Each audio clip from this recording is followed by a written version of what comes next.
ஆதியாகமம் 1ஆம் அதிகாரம் வசனங்கள் 15-20 வரை. 15வது வசனம். அவைகள் பூமியின் மேல் பிரகாசிக்கும்படிக்கு வானம் என்கிற ஆகாய விரிவிலே சுடர்களாய் இருக்க கடவது என்றார். அது அப்படியே ஆயிற்று. 16வது வசனம். தேவன் பகலை ஆள பெரிய சுடரும் இரவை ஆள சிறிய சுடரும் ஆகிய 2 மகத்தான சுடர்களையும் நட்சத்திரங்களையும் உண்டாக்கினார். 17. அவைகள் பூமியின் மேல் பிரகாசிக்கவும்.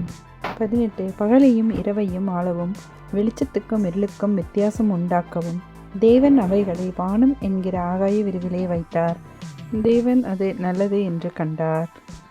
19வது வசனம். சாயங்காலமும் விடைக்காலமுமாகி 4ஆம் நாள் ஆயிற்று.